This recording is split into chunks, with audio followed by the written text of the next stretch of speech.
In 1987, Sarah Whitlock turned on the porch light of her lake house and vanished. No signs of forced entry. No struggle. Her coffee was still warm. Her husband claimed she went for a walk and never came back.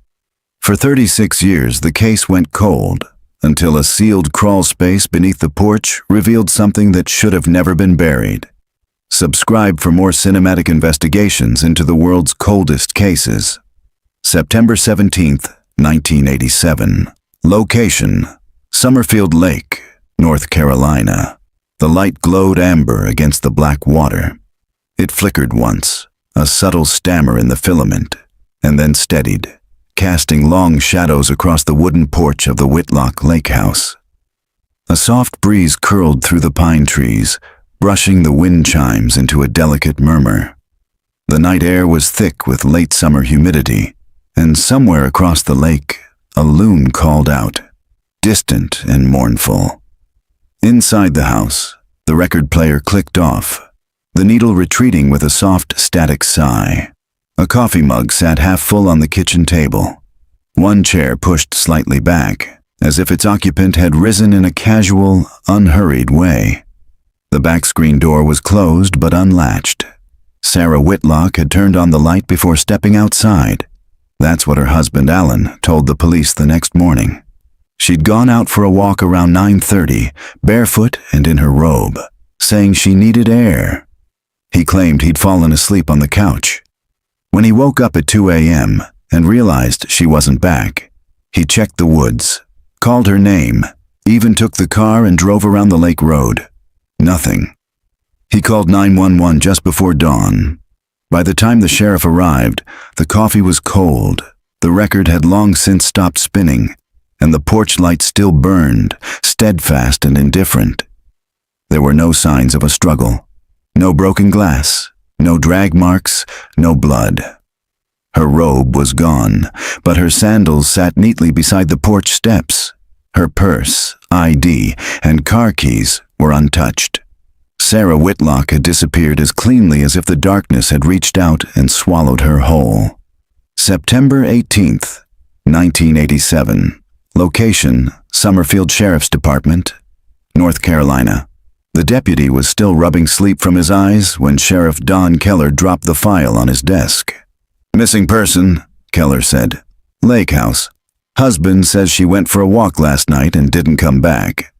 The deputy, 23 and fresh out of academy, squinted at the single sheet of paper in the folder. "Sarah Whitlock?"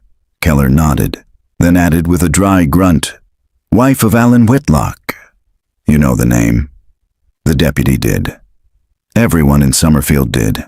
Alan Whitlock was a local contractor with a sterling reputation, owner of Whitlock and Sons Construction, though there were no sons, only a logo. Clean-shaven, buttoned-up, church every Sunday kind of man. His company had built half the lakefront properties in the region, including the sprawling cedar-shingled home he shared with his wife at the edge of Summerfield Lake. Whitlock claims he fell asleep on the couch, woke up and she was gone, Keller said. Porch light still on, coffee warm, no purse, no car, no footprints. The young deputy frowned. "Any signs of forced entry?" "Not a scratch," Keller said, "which doesn't rule out a damn thing." He walked back toward his office, pausing at the door. "Get your boots. We're going to the house." The lake shimmered with early morning haze as they pulled up the long gravel drive. Pine needles crunched underfoot as the two men stepped out, silence thick in the air. The Whitlock house sat elevated, its wide wraparound porch facing the water. A porch swing creaked idly in the breeze. The bulb above the front door glowed faintly, still burning from the night before, casting a pale halo against the cedar siding. Keller knocked once, then entered. "Alan." The man emerged from the kitchen, his face pale and drawn, eyes rimmed with fatigue. He wore the same clothes as the night before, gray slacks and a white undershirt, both wrinkled.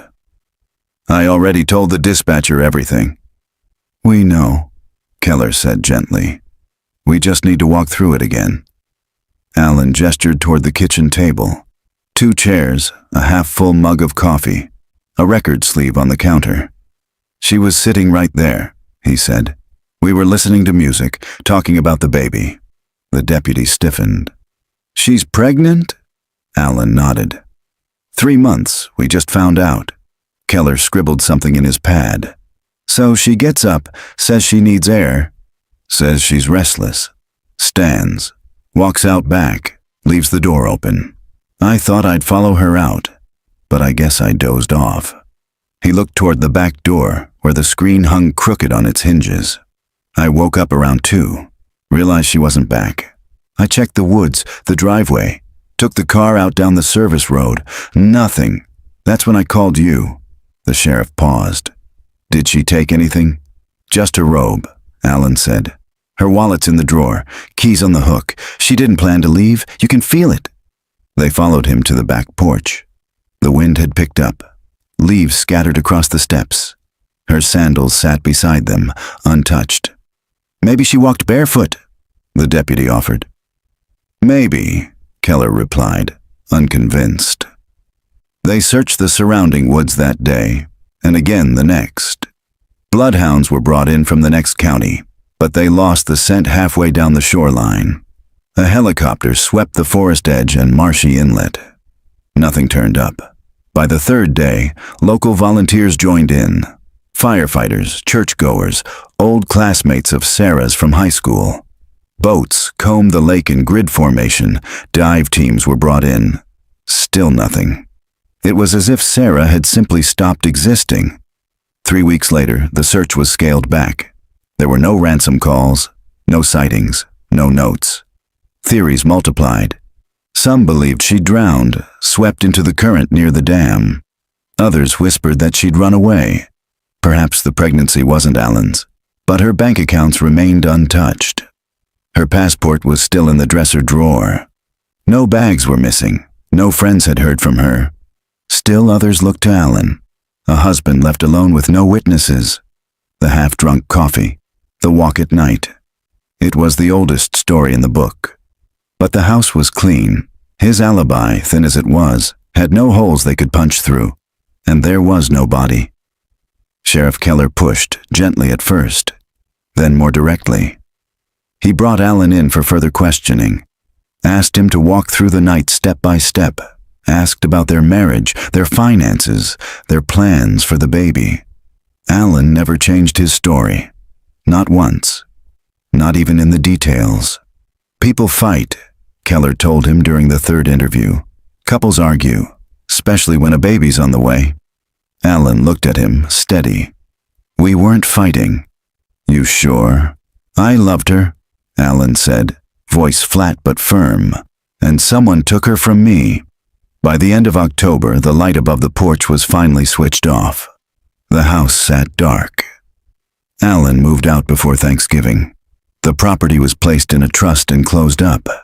The porch light had burned for 62 days. No one ever forgot it.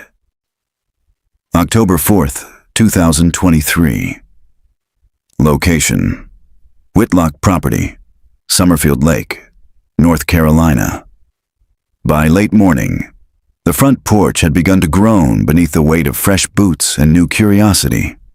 Lena Vargas had been the first to notice the warped boards near the front steps, the way the wood dipped slightly, unnaturally, as if something below had shifted. She crouched low, knuckles brushing pine needles, and aimed her flashlight into the crawl space. Nothing at first. Then, behind a column of stacked stone and webbing, a shape.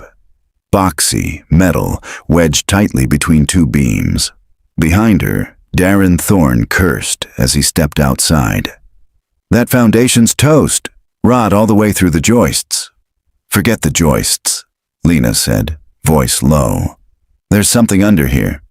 By early afternoon, the object was on the back picnic table, a lockbox coated in rust and grit. The combination dial had eroded to a smooth disc.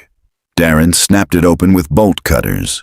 Inside, cassette tapes, brittle envelopes, and a tightly bound bundle of photographs yellowed with age. Atop the pile sat a letter marked in shaky, handwritten ink. Sarah's will. "Do not destroy." Lena stared. Wait, Sarah Whitlock. Darren nodded slowly. That's the house, the missing woman, 30-some years ago. She was pregnant, Lena whispered. I remember the story. Never found her. They stood in silence, sunlight slipping through the tree line as the wind stirred dead leaves around their feet. By the time they loaded the box into Lena's truck, neither of them spoke. They drove straight to the sheriff's department. Detective Jamie Rudd had just returned from a welfare check when the front desk buzzed her about the contractors. She met them in interview room C, a woman in work boots and a man who looked like he hadn't wanted to come at all. The box sat untouched between them. Found it under the porch, Lena said. Didn't want to leave it behind. It felt off. Jamie nodded and put on gloves. She opened the envelope first. Inside were 6 sheets of lined paper and a note scrawled in uneven loops. If something happens to me, it will not be an accident. Alan says I forget things, that I leave the lights on, that I sleepwalk. I do not. I remember what I remember. Jamie didn't answer right away. She set the letter aside and pulled one of the cassette tapes from the box. Tape 3. August 3, 1 a.m. Alan talking in sleep. She rose without a word and walked it straight down to the forensics lab. By evening, the audio was digitized and filtered. Jamie sat alone in the AV suite as the first file played through her headphones. Sarah's voice was hushed, shaky. He's not sleeping again. He talks in his sleep. I heard him say her name, Camille. I don't know who that is. He says I lose things, that I forget. But I don't. I don't. The second tape was harder to hear, staticky, layered with what sounded like wind or breath. He locks the office now, says it's for work. But I found the second key. I saw what was in there. She had my robe, my face. I think he wants me gone. By the time the third tape ended, the moon was up and the department hallways had gone dark. Jamie removed the headset, her mind racing. She didn't speak, just pulled out her phone and called the tech team. Tell Marla to get the radar, she said. We're going back to the lake house first thing. Sunrise crept over the water the next morning, casting the Whitlock property in pale gold as the forensic van rumbled up the gravel drive. Marla, the GPR operator, ran the ground-penetrating radar in slow, deliberate passes beneath the porch. It took less than 10 minutes. 2 anomalies, both rectangular, one deeper than the other, one directly beneath the steps, the other farther back, beneath the porch light. Marla straightened slowly. That's not natural. Jamie stepped forward, eyes locked on the screen. Is it a body? Or something that used to be, Marla said. But I'll tell you this. Someone put it there. Jamie didn't flinch. Mark both sites. We dig this afternoon. October 5th, 2023. Location, Whitlock Property, Summerfield Lake, North Carolina. The first shovel struck the earth at 2:07 p.m. Jamie Rudd stood just beyond the porch steps, arms folded against a biting October wind, as 2 forensic diggers worked the soil under the lattice. The light above the porch still hung crooked, its glass caked with dust, bulb long burned out, but it cast a symbolic shadow on the spot they'd marked the day before. Top layers shallow, one of the techs noted. No concrete, just packed loam and gravel. The dig moved quickly at first. Within the hour they hit something, fabric, old, fraying, but shaped, contoured. A forensics assistant crouched low and began brushing it with a soft paintbrush. As more dirt fell away, the outline revealed itself. A wicker bassinet, collapsed inward, scorched on the bottom. Empty. The team paused. Jamie's breath caught. She was telling the truth. About being pregnant? Marla asked quietly beside her. Jamie nodded. That she expected something to happen. That she wasn't safe. A second dig site was already in motion 5 feet away, where the radar had marked a deeper, more defined void. This one took longer. At just past 4:30 p.m., they found what they were looking for. The metal edge of a sealed container, buried at an angle and wedged tight between two foundational stones. One of the diggers, young and clearly rattled, stepped back. "It's locked." Jamie knelt beside it. The latches were rusted, but they broke with effort. The lid lifted. Inside were photographs, still sealed in plastic. A folded robe, its silk faded and brittle. A set of women's sandals. A blank journal. And beneath it all, a small tape recorder, the same make as the tapes found earlier. Batteries long dead. Tape inside still threaded. But no body. Not yet. The sun dipped behind the trees just as they reached the anomaly's lower layer. It began with a fragment of bone.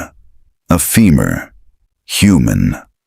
Buried at a shallow curve, the tip angled upward unnaturally. The dig team fell silent. All tools were exchanged for brushes and hand trowels. By nightfall, a full female skeleton had been exposed, curled into a fetal position, one arm tucked beneath the rib cage, her head bowed as if sleeping. A rusted crucifix still hung around her neck. The gold band on her ring finger hadn't budged in 36 years. No obvious signs of trauma, no bullet holes, no broken ribs or blunt force fractures. If Sarah Whitlock had been murdered, the method had left no visible trace. Jamie turned her gaze toward the pelvis. There, beneath it, almost tucked into her body, were tiny fetal bones, fragile, barely ossified, stillborn or never delivered. The temperature seemed to drop another 10 degrees. "She didn't just disappear," Jamie said. "She was put here." Hours later, back at the station, the remains were secured and tagged. The dig site was covered and sealed. The evidence locker now held 2 more tapes pulled from the container, plus the camera used to photograph each layer of excavation. Jamie sat alone at her desk, staring at the open file of Sarah Whitlock's original case. Missing, August 17th, 1987. Last seen on her front porch wearing a robe. Witnesses, none. Status, presumed runaway. No foul play determined. There had been whispers, of course, neighbors who'd said she seemed off.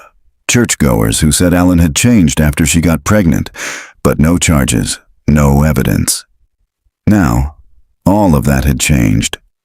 Just after midnight, Jamie listened to one of the recovered tapes. Sarah's voice was different here, more erratic, like she was unraveling in real time. "He says I left the light on again, that I'm wasting electricity, but I didn't. I remember turning it off. I always remember. He moved my robe.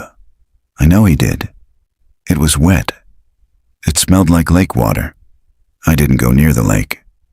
He was whispering to someone on the phone again. Said the name Camille. I thought I imagined it at first. But she's real. I think she's been in the house. If I'm found, tell them I didn't forget. I never forgot. Jamie leaned back, removed the headset, and stared at the ceiling. One more name had surfaced. Camille. She typed it into the database. No match in Sarah's family. No friends listed under that name in the original report. No mention anywhere in Alan Whitlock's known contacts. But a hunch had started to form. A soft thread. Because in the next tape, Sarah didn't sound afraid. She sounded furious. He told me if I left the light on again, he'd have to take it away. Said I was broken. That I was confusing the timelines. But I know what he's doing. I saw the other one. She looked like me. She was me. Jamie paused. Rewound the last part. She looked like me. She was me. She called records at 2:16 a.m., asked for any property transfers connected to the Whitlocks after 1987. The clerk yawned and scanned the archive. Then, a beat later, there was a sealed trust. Property title stayed under Alan Whitlock's name until this month. Jamie blinked. He's alive? Yeah. Lives outside Chapel Hill. Retirement facility. Checked in under his own name. Nothing sealed. The line went quiet. Jamie finally whispered, 36 years and he never left the county. October 6th, 2023. Location, Rose Hill Retirement Community, Chapel Hill, North Carolina. The entrance to Rose Hill Retirement Community looked more like a country club than a care facility.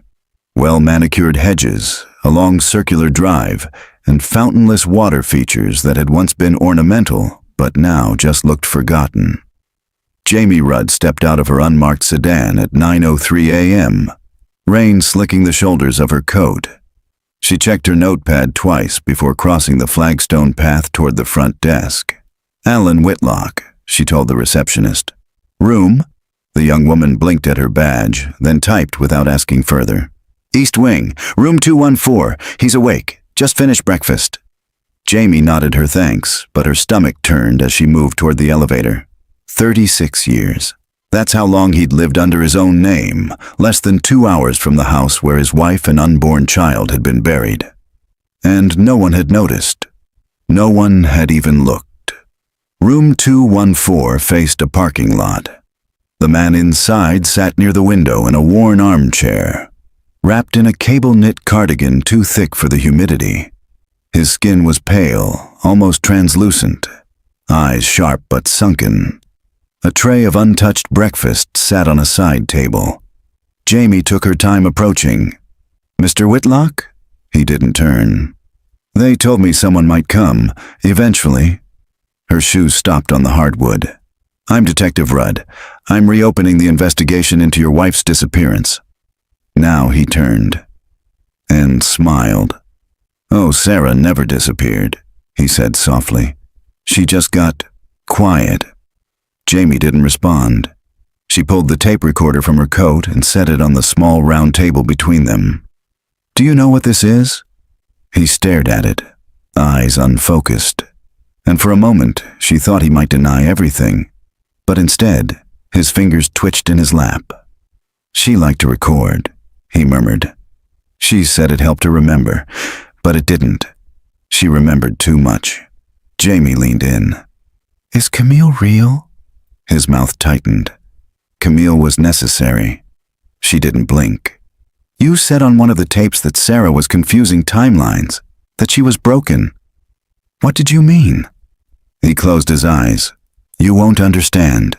They never do. But it doesn't matter. It's all ending now. Jamie stood abruptly. You buried her beneath your porch? You lived on top of her remains for how long? 5 years? 10? His voice barely rose. She left the light on. Back at the station by mid-afternoon, Jamie began cross-referencing Camille's name with every alias, every woman in Alan's orbit. Still nothing. Until records called. Got something, the clerk said. Tied to a rental cabin under Alan's name. Different county, but he listed it as a business retreat. Name on the lease was Camille Weller. Location, Yadkin River Valley. Way out there. Jamie clicked her pen once, twice. Current occupant. Vacant since 1998. Power still on. By dusk, Jamie was standing in front of the cabin. It was secluded. One dirt road in. Overgrown brush on either side. The trees leaned too close, as if trying to swallow the structure whole. There was no mailbox, no welcome mat, no signs of recent use. But the porch light was on. Still on. She drew her weapon and approached slowly. The door was locked, but not tight. A nudge of her boot loosened the frame. Inside, the air was musty. Faint smell of lavender, undercut by rot. The front room was almost empty. Just a chair, a dusty vanity mirror, and a twin bed with a worn quilt folded tight. And on the nightstand beside the bed, a photograph. Jamie picked it up slowly.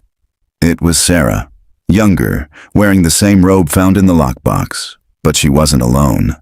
Next to her stood a woman identical in face and frame, but the eyes were wrong, colder, smiling too wide. The back of the photo was labeled Camille, 1986. Jamie's hand shook as she replaced it. There were no tapes here, no notebooks, just a single drawer in the nightstand, locked but hollow. She pried it open. Inside, a silver key, a bottle of prenatal vitamins, and a slip of paper with one line written in Sarah's looping script. If the light is still on, I never left. October 7th, 2023. Location, Summerfield Police Department, North Carolina. Jamie Rudd didn't sleep. By sunrise, she was back in the evidence room, gloves on, light dimmed to avoid glare off the photo she now studied for the third time. Two women, identical, standing shoulder to shoulder on a brick porch, one in a floral robe, the other in denim and boots. Same eyes, same jawline, same parted smile. But only one was Sarah Whitlock. The other was Camille. Jamie flipped the photograph again. Camille, 1986, a year before Sarah vanished, a year before the tapes began. Across the table, forensic analyst Trish Monroe peered over Jamie's shoulder. You think they were sisters? Sarah was an only child. No record of adoption, no twins, nothing sealed. Trish frowned. Then that's either a double exposure or a staged identity, Jamie finished. A constructed persona. Trish raised an eyebrow. You think someone made another Sarah? Jamie didn't answer, but the implication was already unraveling inside her head. By mid-morning, Jamie had pulled every document she could find on Alan Whitlock's career. Before his quiet retirement in 2002, Alan had worked as a private behavioral consultant. No firm listed, no partners. But his tax returns showed annual income spikes linked to unnamed federal clients. And then there was this, an invoice filed under a now-defunct LLC, charging for environmental stress mapping, memory suppression protocol, and interpersonal conflict simulations. Jamie stared at the page until her eyes blurred. Memory suppression. Simulations.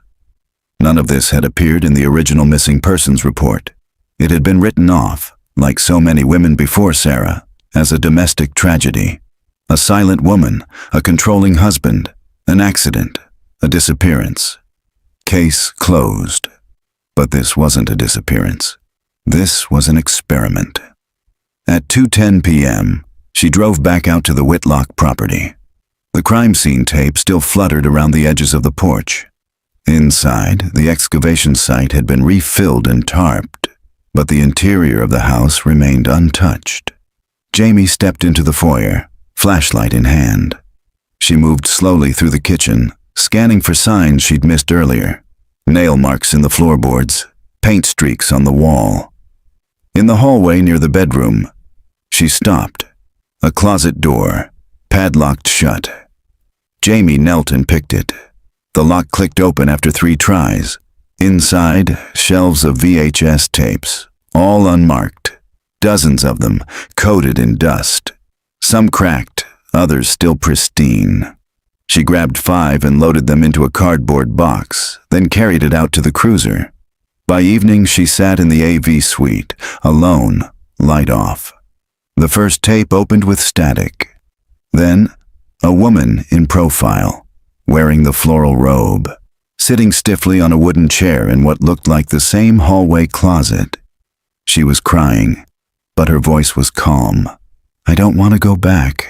I told him I don't remember anything. But I do. He says Camille is safer than I am, that she obeys.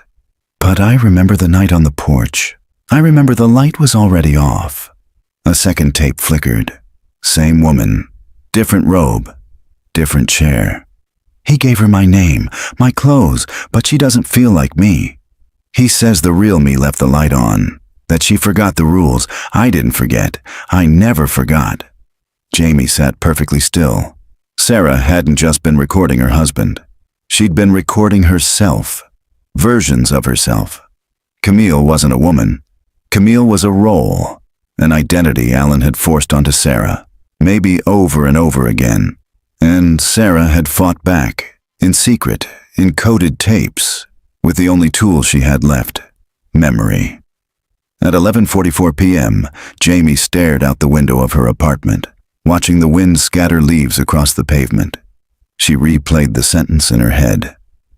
If the light is still on, I never left.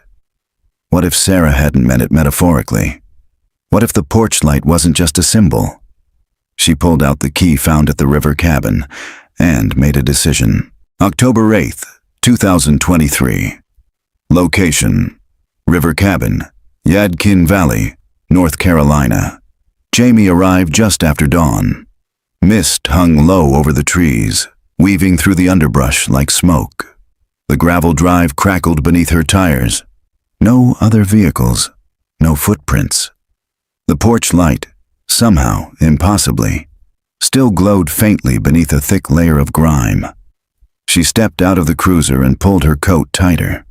The cabin stood as silent and still as before, wrapped in decades of solitude. Only this time, she wasn't coming to observe. She was coming to open what Sarah left behind.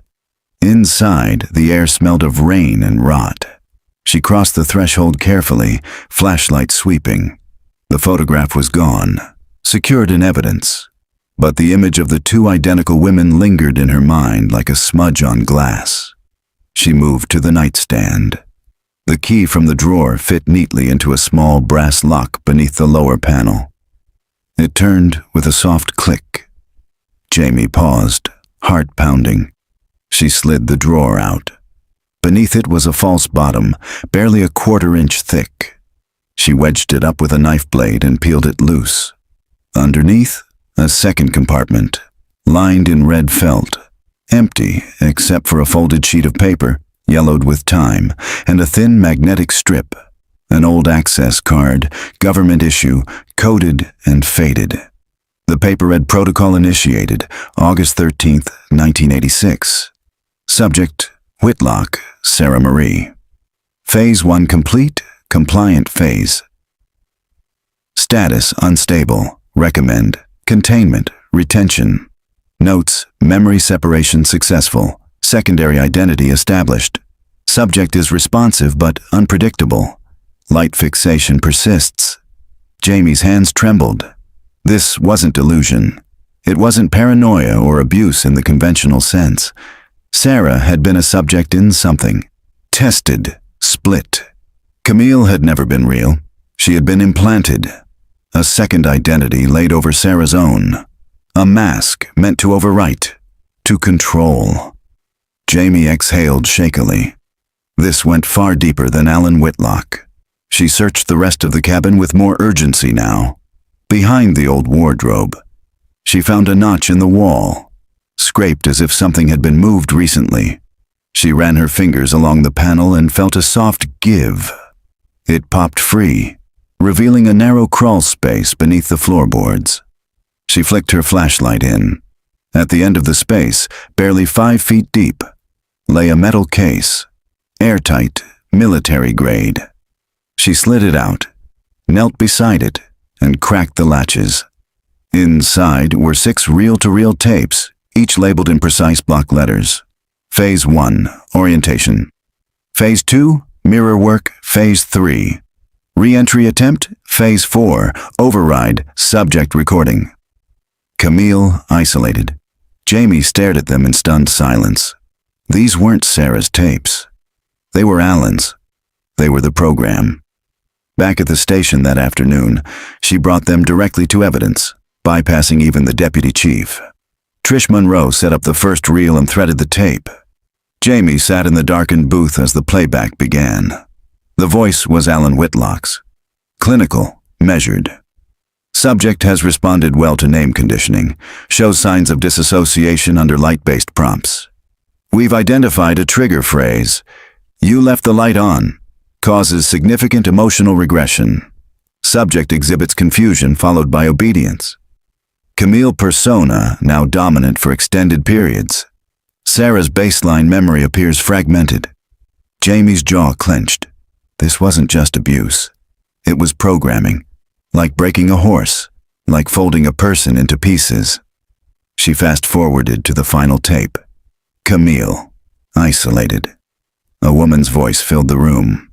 At first it sounded like Sarah, but the tone was different, flatter, colder. The light should stay on. It reminds me I'm here. I'm not supposed to forget. But sometimes I do. He says Sarah broke the rules. That's why I'm here now. I don't sleep anymore. He said I can't sleep. Camille doesn't need to sleep. Then silence. Then faint breathing. And then, quietly, as if through tears, "But I'm not Camille." I remember my name. My name is Sarah. Jamie leaned back from the desk, tears stinging her eyes. Sarah had clawed her way back from the inside. Whatever Alan had done, whatever shadow project he'd buried in that house, in that cabin, Sarah had survived it long enough to remember who she was. And now, finally, Jamie knew the real question. Not where Sarah had gone, but why no one had listened. October 9th, 2023. Location: Federal Records Archive, Raleigh, North Carolina. Jamie stood beneath the humming fluorescent lights of the Federal Records Archive like someone waiting for a door to open in a locked dream. The receptionist, mid-30s ponytail, nose piercing, blinked at her badge. "You're requesting sealed documents under a 1984 clearance code." "That's correct," Jamie said. "Clearance listed under Behavioral Research Initiative." The authorizing agent was Alan Whitlock. The receptionist narrowed her eyes. "And you believe this connects to a cold case?" Jamie hesitated, then leaned in. "I believe it connects to at least 4. That got her a pause. A quiet walk to the back office. A muffled phone call. 15 minutes later, Jamie was escorted to a room with a metal table, concrete walls, and a box already waiting for her. It was unmarked, except for a small sticker that read, BRI, Phase 2, 1983 to 1987. Use restricted. Inside the box, the first folder contained a project brief with government letterhead but no agency seal.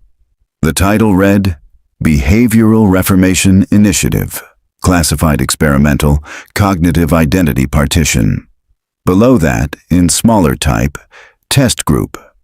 Alpha, subject pool composed of female civilians with psychological pliability and low public visibility. Isolation required. Memory triggers used to reinforce compartmentalization of personality traits. Jamie's skin prickled. She flipped to the second folder. There were names, some redacted, some not. Sarah Whitlock, Judith K. Ellison, Margaret Lee, Andrea Foster. Each was tagged with a psychological profile. Each one recommended for initial segmentation protocol. Each one had the same behavioral notation. Responds to light fixation. Reports memory loss following environmental control. Jamie turned to the last page. A letter typed on yellowing paper stamped Termination Order, Phase 2, dated October the 3rd, 1987. Subject Whitlock shows failure to maintain behavioral split. Reports of memory bleed and unprompted identity regression. Recommendation, containment and deactivation. Witness relocation unnecessary due to subject's psychological degradation. Jamie stared at the words. Deactivation. They hadn't just experimented on Sarah. They'd decided she wasn't working. And Alan, whether as agent or handler, had been the one to carry it out. By late afternoon, Jamie sat in her car in the archive's parking lot, staring at the rain-streaked windshield. She pulled out her notebook and drew a line between the 4 women's names. Only one was listed as presumed dead, Sarah. The others had been quietly placed in psychiatric institutions between 1985 and 1991. 2 were still alive.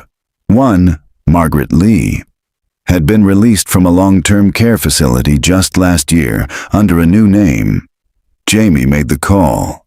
3 hours later, she stood outside a modest bungalow in Durham. The woman who opened the door was in her 60s, hair cropped close, hands trembling slightly on the doorknob. "Are you Margaret Lee?" Jamie asked. A pause. "I used to be," she said quietly. "Now they call me Ellen." Jamie introduced herself, careful not to show her badge too fast. "I believe you may have known a woman named Sarah Whitlock." Margaret's eyes widened, then narrowed, then dimmed. "I remember her face," she said, "but I remember it twice. That's the problem." Jamie was still. Margaret let her in. The living room was sparse. No photos, no mirrors, no television, just a single lamp and a framed drawing of a house with a porch light on. "I draw that one over and over," Margaret said, following her gaze. "Even before I knew her name, I saw it when I closed my eyes." "Do you remember what happened to you?" Jamie asked gently. Margaret's hands folded in her lap. "Not all of it, but enough." She glanced at the window.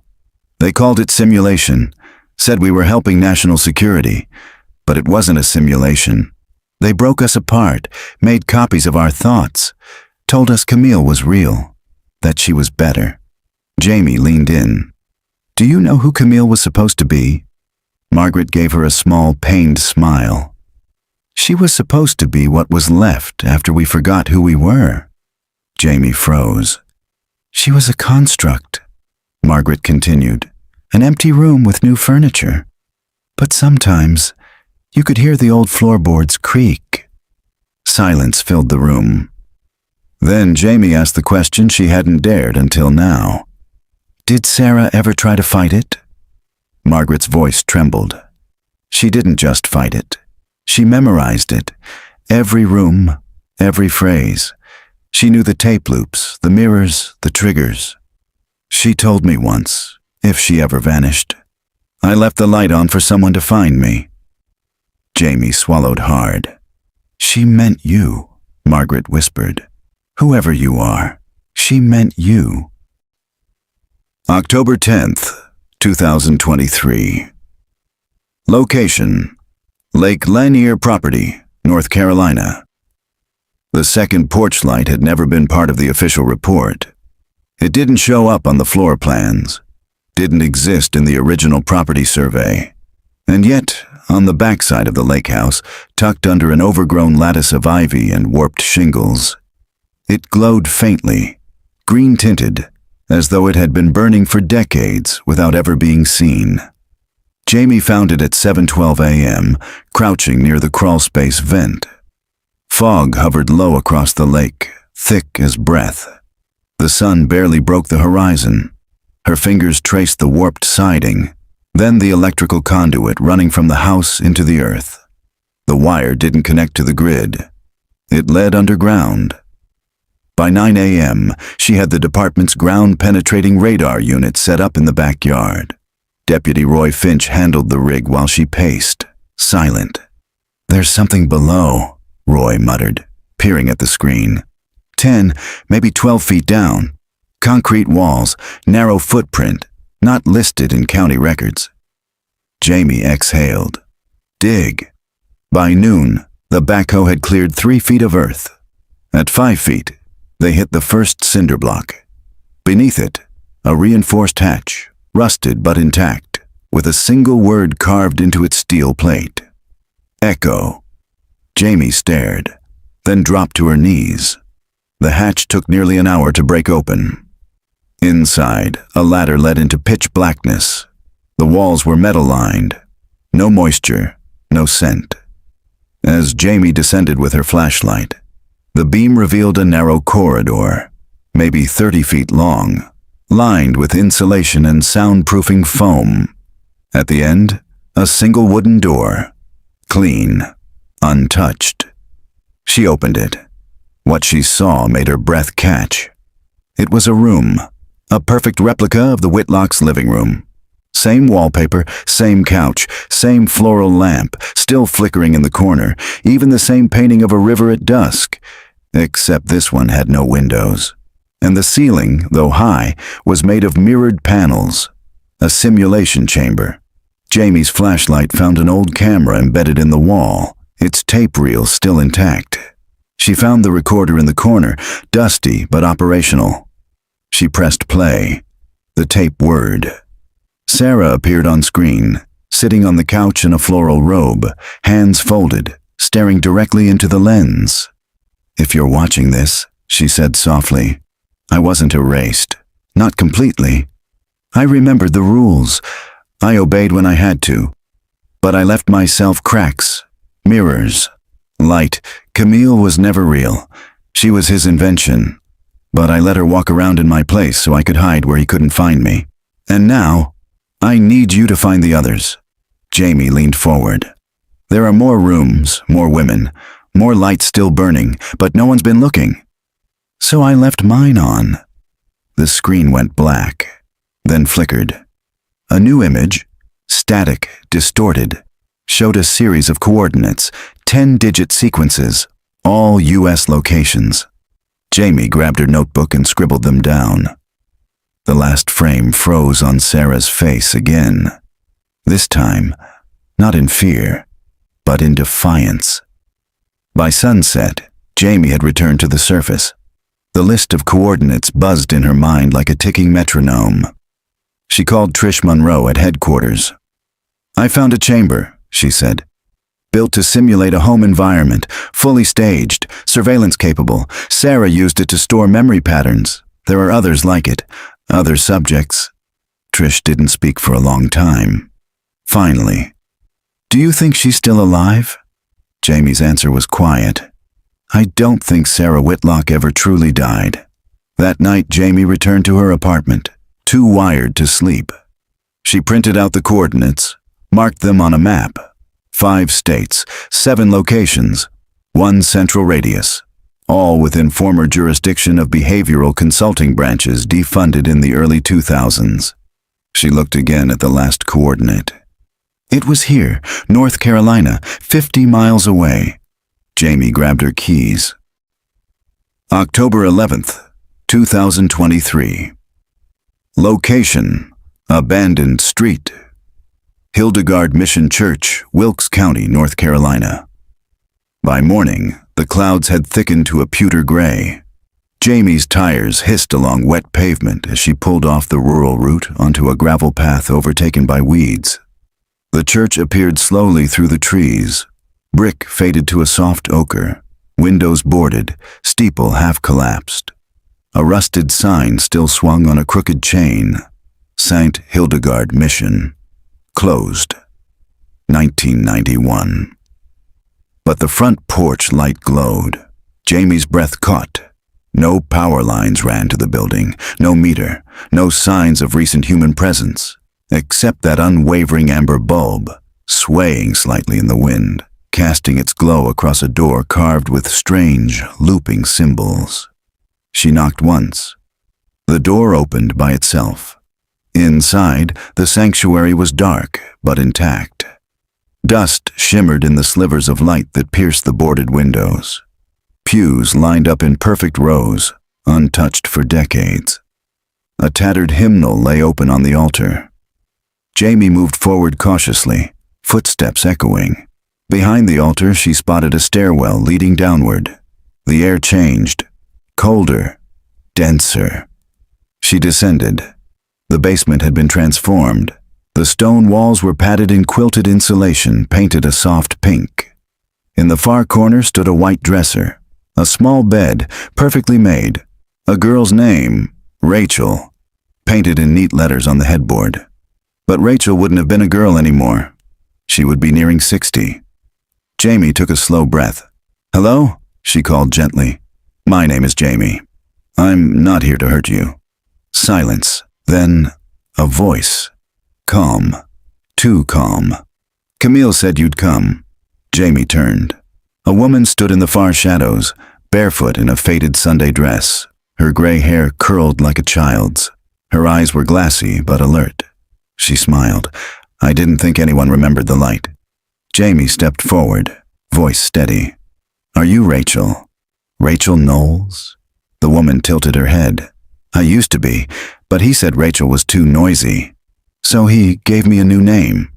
She leaned closer. "He called me Echo." The next 2 hours unfolded in layers. Rachel, Echo, was lucid in fragments. She remembered her birth name, her parents' farmhouse in Boone, a church picnic before she got sent to the Mirror Place. She had been taken in 1984 by a man she referred to only as the Doctor. When Jamie asked if the man was Alan Whitlock, Rachel flinched. "No," she whispered. "He wasn't the doctor. He was the recorder. He made the tapes." Tapes. Jamie's eyes swept the room. In the closet, beneath layers of folded children's dresses, she found a reel-to-reel player and a stack of recordings, each marked with symbols instead of names. She pressed play on the first one. Rachel's voice, younger, trembled through the speakers. "They said if I keep the light on, I'll always know where I am, but I don't know where I was before. Sometimes I'm Rachel. Sometimes I'm Echo. But I don't know which one goes with which memories. The girl in the mirror cries when I sleep." Jamie turned it off. Her stomach churned. This hadn't been isolation. It had been conditioning. Years of it. Maybe decades. Rachel wasn't alone in here. She was fractured, like Sarah had been. By nightfall, EMS had arrived. Rachel didn't resist.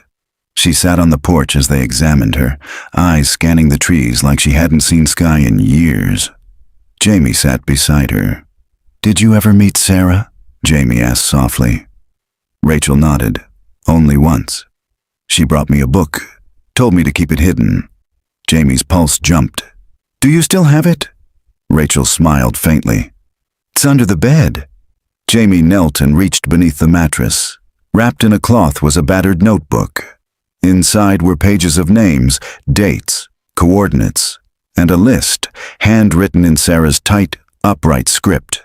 Subjects confirmed: Echo Rachel K. Camille, self-controlled. Juliet, Iris, Delta unconfirmed. Each had notes, locations, status. The last page bore only one sentence: "If I disappear, keep the light on for the others." Jamie's eyes burned. Sarah had known what she was doing.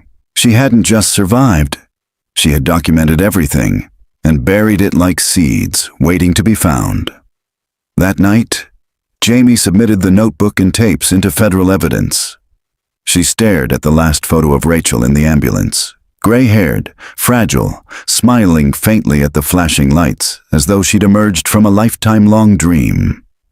There were still more names to follow, but at least now, one light had gone out because it was finally safe to. October 13th, 2023. Location: former BRI field office, Flat Rock, North Carolina. Jamie stood at the mouth of the trail, boots crunching on frost-kissed gravel. The forest around her was thick with silence. No birdsong, no wind, just the creak of trees too old to care who came looking. Ahead, half buried beneath moss and bramble, was what used to be the Behavioral Reformation Initiative's Southern Satellite Office. Now it looked like a collapsed ranger station. But the steel sign jutting from the ground told a different story. Property of the Department of Adaptive Response. Access restricted. No such department existed anymore. Jamie checked twice. She stepped forward. Inside, the air was stale and chemical. The walls were concrete, windowless. Emergency lights flickered, powered by a backup generator that had somehow survived the years. Most of the offices were empty.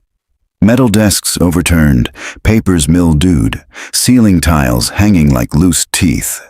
But behind a locked metal door in the rear hallway, she found what she came for: the archive room. Rows of cabinets stood like tombstones. Each drawer bore a subject designation. She opened one marked IRIS-03. Inside, a child's drawing, a lock of hair sealed in plastic, and a logbook. Subject initiated at age 6. Memory division successful. Routine maintenance with phase 2 auditory triggers. Subject responded with high mimicry. Assigned to guardian setting and controlled foster placement. Jamie's throat tightened. They hadn't just conditioned the women. They'd placed them into homes, churches, schools, rewired identities, and seeded them back into the world. She opened another drawer. Delta 05. Failure to retain primary conditioning. Subject ran. Recovery effort launched but unsuccessful. Terminated program arm in April 1989. Unresolved. And then one marked simply SARAH-01. Jamie froze. Inside Sarah's file was more than just logs. There were transcripts. Session 17, March 15, 1985. Interviewer, Recorder Whitlock. Subject, Camille, Chat, Sarah. Tell me where you are right now. In the red house, the one with no doors. What's in the red house? The others, they're whispering, but the walls won't remember. Who are you right now? Camille. And who is Sarah? She's the echo. Jamie's hands shook. She kept reading. Session 19, April 2nd, 1985. Interviewer, Recorder Whitlock. Subject, Camille, sus, Sarah. Why do you keep turning the light on? Because if it's on, someone might find me. Who? Me. By afternoon, Jamie had filled 2 notebooks. The final drawer was marked Reintegration Attempts. Inside were notes from the early 90s. Sarah's name appeared again, crossed out. So did Rachel's, Iris, Juliet. Only one name remained unscored, Andrea Foster. A sticky note attached to her file read, Placed in observational care. No reversion symptoms since 2005. Terminate surveillance if stable through 2023. Jamie's stomach dropped. That was this year. An hour later, she sat in her car, signal just strong enough to place the call. Trish, she said, I need a background run on a woman named Andrea Foster. Last known alias, Lucy Grange. She may be the final active subject. Trish's voice came back tense. You think she's still conditioned? I think they left her out there. On purpose. Silence. Then, where is she now? Jamie checked the printout from Sarah's notebook. 2 hours south of me. Listed as a care home nurse under a false ID. I think she doesn't even know who she is anymore. By nightfall, Jamie was on the road again. Maps spread across the passenger seat. Sarah's final notes folded in her jacket pocket. The light had led her from simulation rooms to sealed churches to forgotten basements. But now, it was leading her somewhere even more uncertain. To someone who never left the role they were forced to become. The last file in the box had included a warning. Subjects left in place too long may integrate beyond recall. Cognitive destabilization likely if identity challenged directly. Jamie read it again, then closed the notebook. She would have to be careful. October 14th, 2023. Location, Pinecrest Haven. Assisted living, Rutherford County, North Carolina. The entrance to Pinecrest Haven didn't look like the endpoint of a decades-old government experiment. It looked ordinary. Brick arches, manicured hedges, an American flag snapping gently above the circular driveway. A plastic sign by the lobby read, Family is forever. Behind the front desk, a woman in scrubs greeted Jamie with a tired smile. Visiting someone? Jamie nodded. Andrea Foster. I was told she works here. The woman scanned a clipboard. Oh, Lucy. Yeah, she's on the evening rotation. Breaks in about 15. You can wait in the garden if you want. She always goes out there. Jamie thanked her, then stepped into the garden, heart thrumming in her chest. By 4:30 p.m., the sun was dipping behind the oak trees that flanked the rear courtyard. Jamie sat on a wrought iron bench, notebook in her lap. And then, quiet footsteps. A woman emerged from the double doors, clutching a styrofoam cup. Her hair was silvery blonde, neatly braided. She wore soft gray scrubs and orthopedic shoes. Late 50s, early 60s. Her face was familiar. Not because Jamie had seen it before, but because it was the face from Sarah's notes. The last name not crossed off. The final light still burning. Andrea Foster, known here as Lucy Grange. She sat down on the far end of the bench, sipping her tea. Beautiful today? She said, not looking at Jamie. Jamie nodded. Yes, I'm Jamie. I was hoping to ask you a few things, if that's okay. Lucy smiled politely. About what? Jamie chose her words carefully. About a woman named Sarah Whitlock. She used to live near Summerfield Lake. Something in Lucy's expression flickered. I don't know her, she said flatly. Jamie nodded again, slow. That's okay. Sometimes names change. Sometimes people forget things on purpose. Lucy's smile tightened. That's a strange thing to say. Jamie pulled a folded photo from her notebook. Sarah in the simulation room, floral robe, eyes fierce. She laid it between them. She left a message for you, said to keep the light on. Lucy's breath caught, just slightly. Jamie waited. Minutes passed in silence. Then Lucy said, barely above a whisper, I don't know what you think this is. I think you're the last one, Jamie said. I think they left you here and hoped you'd never remember. Lucy didn't respond.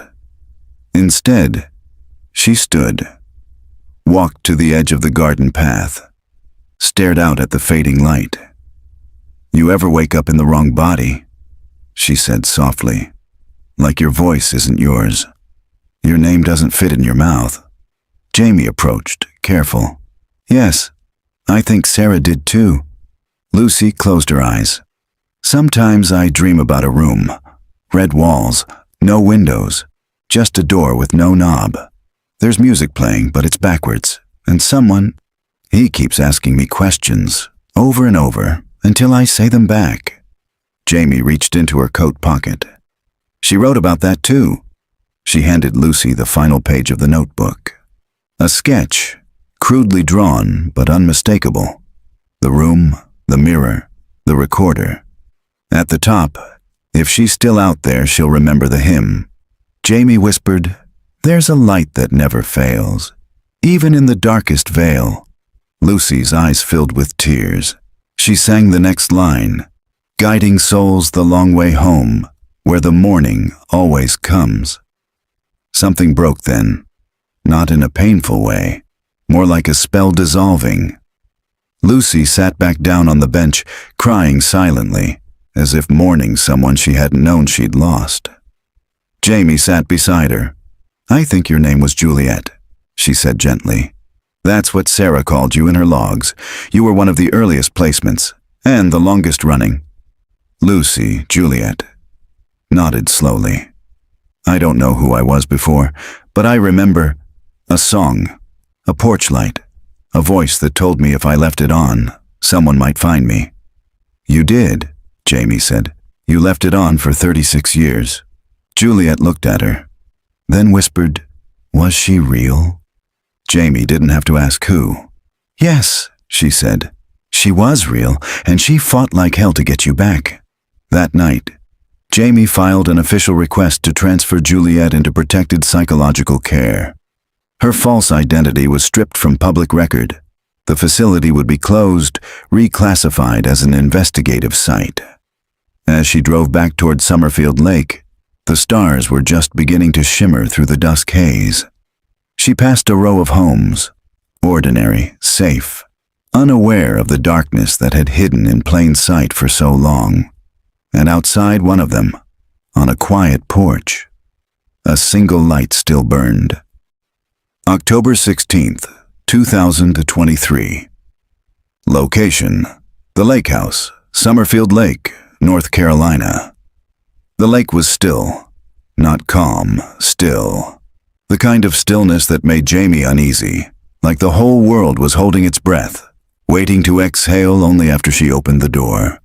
She hadn't returned to the lake house since the first storm, not since the night she found Sarah's tapes and the light had flickered like it knew she was watching. But now, after Rachel's rescue, after Juliet's awakening, she needed to come back, to the beginning. The house looked the same, peeling paint, cracked porch boards, porch light glowing faintly in the gray dusk. Jamie stood at the base of the steps, heart in her throat. She climbed them slowly. The key still worked. Inside, the air was musty with memory. The same moth-bitten curtain hung over the front window. A photo of Sarah as a child, taped to the fridge. The rotary phone on the kitchen wall blinked with a single red light. Jamie ignored it. She moved toward the back room. This had always been the quietest part of the house. No echoes, no wind. Just a lingering hush. The room still smelled like Sarah, lavender, dust, and old books. The dresser remained untouched. The mirror, draped in cloth, stood tall in the corner. Jamie reached out, pulled the cloth free. The mirror reflected nothing. No light, no outline, just darkness. She stepped closer. That's when she saw it. Carved into the frame, so faint it was nearly gone, were the same looping symbols from the church basement, but beneath them, a line of scratched text in English. She left the light on for me. I'll leave it on for you. Jamie touched the glass. A sudden click. The dresser shifted. Behind it, hinges. A hidden door. Heart racing, Jamie pushed it open. The space behind the wall was narrow, wooden, and lined with insulation. A crawl space, but it led downward into the foundation, into a chamber Jamie hadn't known existed. She descended, flashlight in hand. It was a cell, padded walls, a rusted cot, and on the far wall, dozens of tally marks, scratched with something sharp. Years' worth. In the center of the floor, a recorder, battery-powered. Jamie knelt, pressed play. Sarah's voice emerged, older now. Resolute. If you're hearing this, it means I never came back. But I tried. God, I tried. I thought if I just played along long enough, he'd let me go, or let the others go.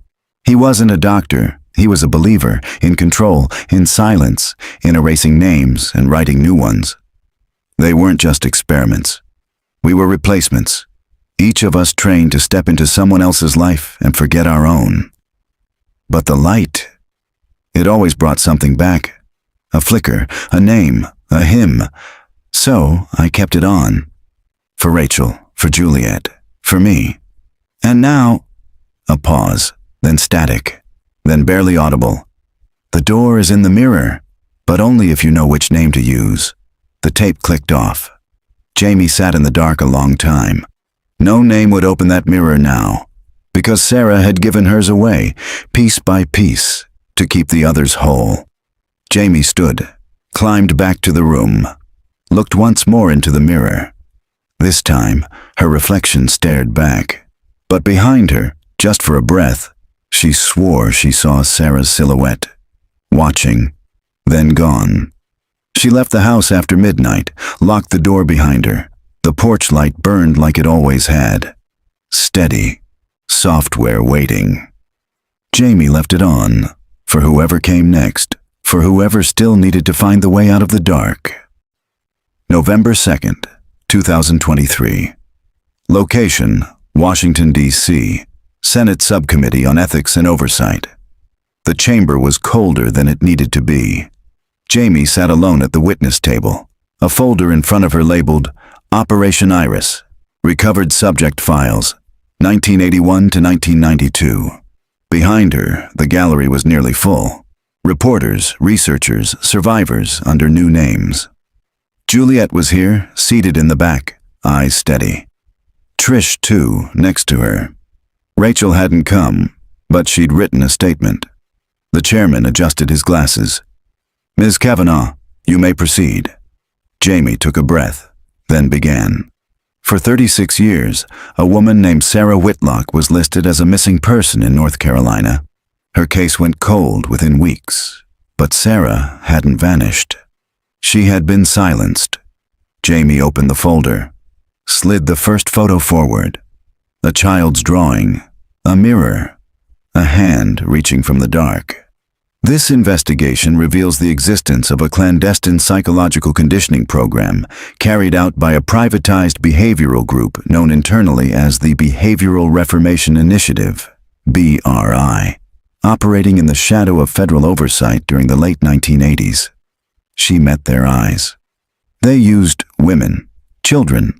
They erased identities, installed replacements, and created test subjects that were then placed back into communities to observe long-term cognitive compliance.